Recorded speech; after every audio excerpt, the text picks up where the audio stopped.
Hello, welcome to all of you in this video part 15 teacher हैं हम। आज का टॉपिक न केवल उन स्टूडेंट्स के लिए या टीचर्स के लिए बल्कि उन पेरेंट्स के लिए भी है जो अपने बच्चों को इंग्लिश मीडियम स्कूल में डालने के बाद बड़ी खुशी, बड़ा प्राउड फील करते हैं कि हमारा बच्चा इंग्लिश मीडियम स्कूल में पढ़ रहा है। हम बहुत मोटी, बहुत अच्छी फीस पे कर रहे हैं बिकॉज हम चाहते हैं एक अच्छी सी पर्सनैलिटी बन के वो बाहर आए।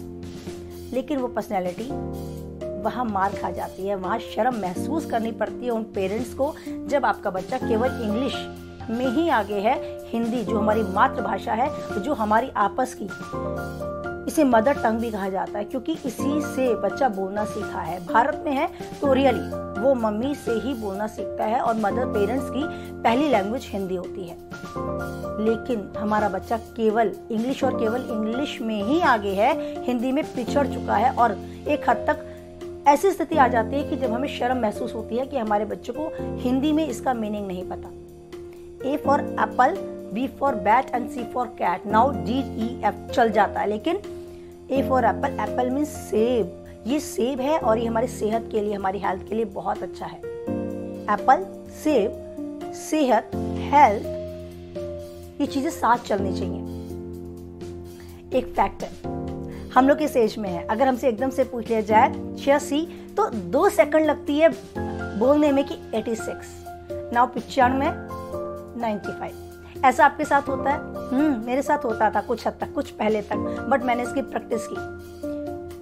गलत है, शर्म महसूस होती है कि हम 2 सेकंड लगा रहे हैं ये सोचने में कि 86 को क्या कहते हैं, 95 को क्या कहते हैं, 75 को क्या कहते हैं। बहुत गलत है और शर्म की बात है कि बहुत एज के बाद भी ऐसी सिचुएशन हम लोग को फेस करनी पड़ती है बिकॉज हमें आदत हो जाती है 86, 46, 26 बोलने की।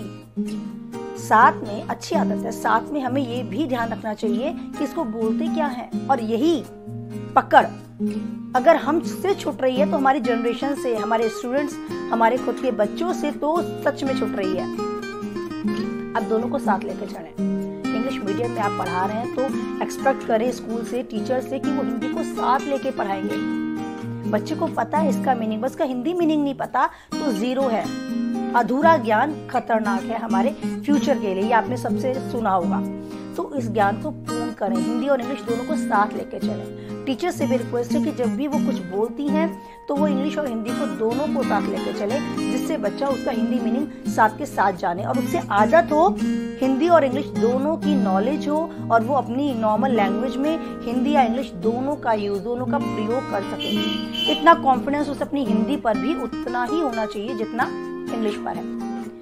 नाउ मेरी जो वीडियो है वो खत्म हुई, मेरा टॉपिक क्लियर हुआ, लेकिन चाहूंगी कि इस पर आप आज से फोकस करें। आप means the teacher, students and parents also.